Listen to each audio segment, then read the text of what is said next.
Jaime Lannister's Fever Dream. From the book A Storm of Swords by George R.R. Martin. For context, this part of the story takes place right after Jaime Lannister's capture by the Boltons. This is before the Red Wedding. Leading up to this time, Jaime Lannister was still very much a hot-headed knight. He was proud of himself for his swordplay, he was proud of his house for its legacy, but after a brutal imprisonment by the Boltons, and after losing his arm, we finally begin to see a change in him. During his journey home, especially, we see this change. He falls sick and experiences a dream wherein he sees many of the princes and other figures he was supposed to protect in the past. I'm sad that we didn't get to see this very scene in the show. But for now, I'd like to narrate this part for you. It begins with, "The fever dreams were also vivid. Naked and alone he stood, surrounded by enemies, with stone walls all around him, pressing close. The rock, he knew. He could feel the immense weight of it above his head. He was home. He was home and whole. He held his right hand up and flexed his fingers to feel the strength in them. It felt as good as swordplay. 4 fingers and a thumb. He had dreamed that he was maimed, but it wasn't so. Relief made him dizzy. My hand. My good hand. Nothing could hurt him so long as he was whole. Around him stood a dozen tall, dark figures, in cowled robes that hid their faces. In their hands were spears. "Who are you?" he demanded of them.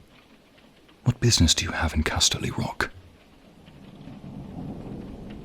They gave no answer, only prodded him with the points of their spears. He had no choice but to descend.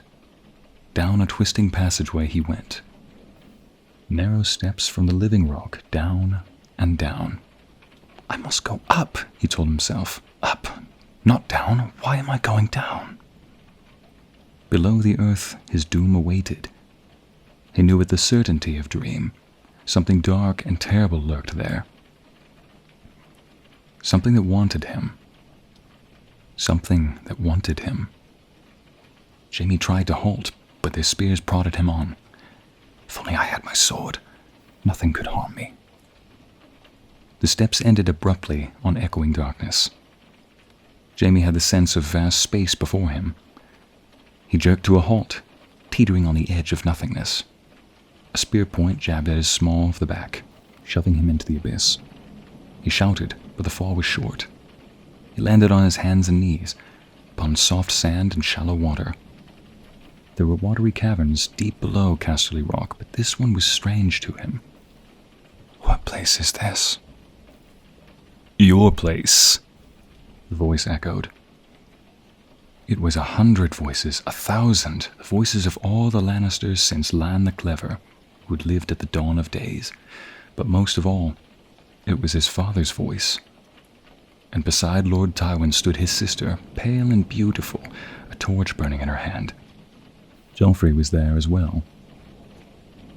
And behind them 12 more dark shapes with golden hair. "Sister, why has father brought us here?"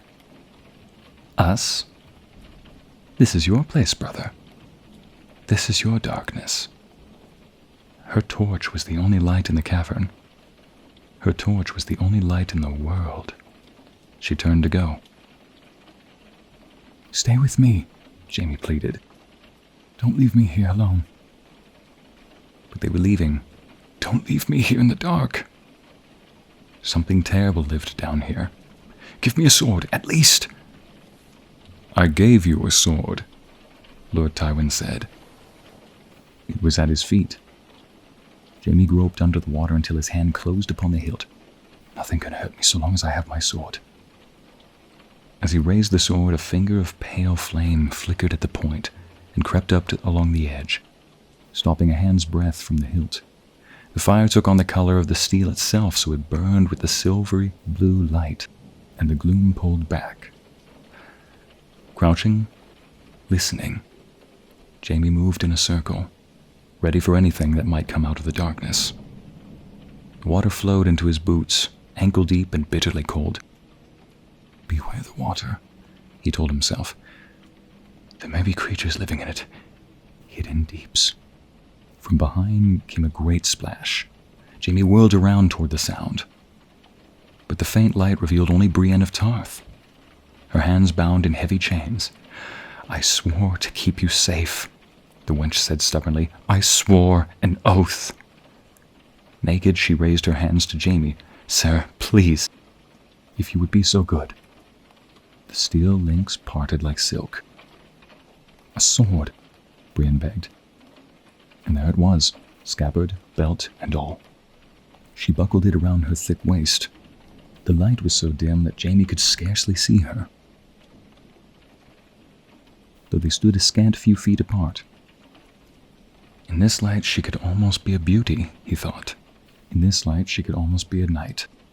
Brienne's sword took flame as well, burning silvery blue. The darkness retreated a little more. The flames will burn so long as you live, he heard Cersei call. When they die, so must you.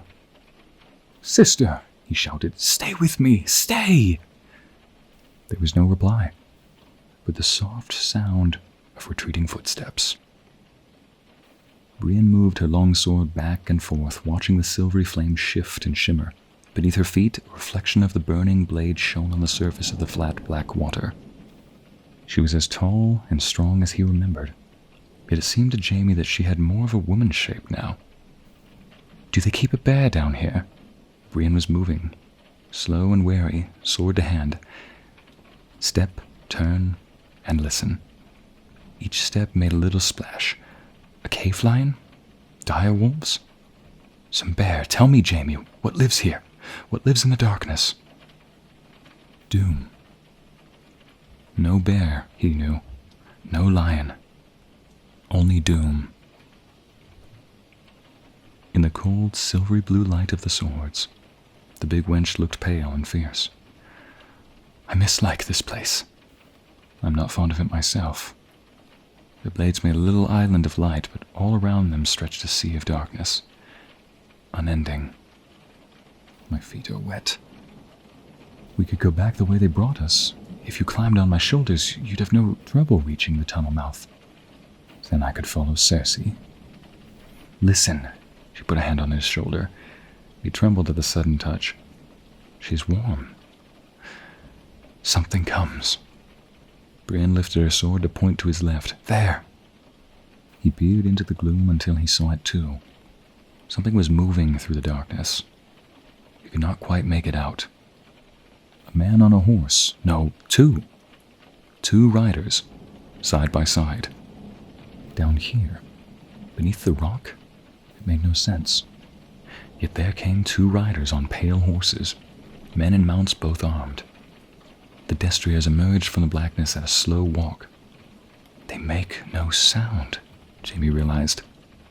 No splashing, no clink of mail nor clop of hoof. He remembered Eddard Stark riding the length of Aerys' throne room, wrapped in silence. Only his eyes had spoken, the Lord's eyes, cold and gray, and full of judgment. Is it you, Stark? Jaime called. Come ahead. I never feared you living, I do not fear you dead. Brienne touched his arm. There are more. He saw them too. They were armored all in snow, it seemed to him, and ribbons of mist swirled back from their shoulders. The visors of their helms were closed, but Jaime Lannister did not need to look upon their faces to know them. 5 had been his brothers. Oswald Went and Jon Derry. Lewin Martell, a Prince of Dorne. The White Bull, Gerald Hightower. Sir Arthur Dayne, the Sword of the Morning. And beside them, crowned in the midst and grieved with his long hair streaming behind him, rode Rhaegar Targaryen, Prince of Dragonstone, and rightful heir to the Iron Throne. You don't frighten me, he called, turning as they split to either side of him. He did not know which way to face. I will fight you, one by one, or all together. But who is there for the wench to duel? She gets cross when you leave her out. I swore an oath to keep him safe, she said to Rhaegar's shade. I swore a holy oath. We all swore oaths, said Sir Arthur Dane, so sadly. The shades dismounted from their ghostly horses. When they drew their long swords, it made no sound. He was going to burn the city, Jaime said, to leave Robert only ashes. He was your king, said Derry. You swore to keep him safe, said Went. And the children. Them as well, said Prince Lewin.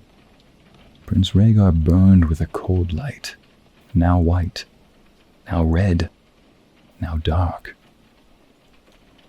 I left my wife and children in your hands. I never thought he'd hurt them. Jaime's sword was burning less brightly now. I was with the king.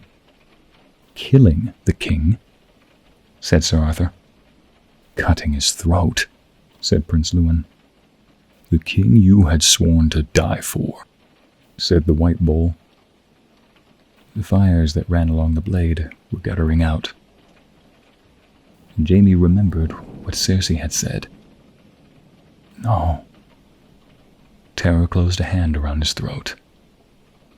Then his sword went dark, and only Brienne's burned as the ghosts came rushing in. No, he said. No, no, no, no. Heart pounding, he jerked awake and found himself in starry darkness amidst a grove of trees.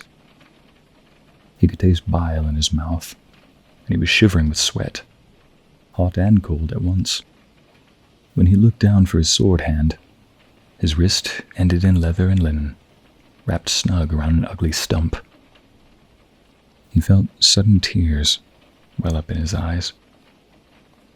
I felt it. I felt the strength in my fingers, and the rough leather of the sword's grip. My hand.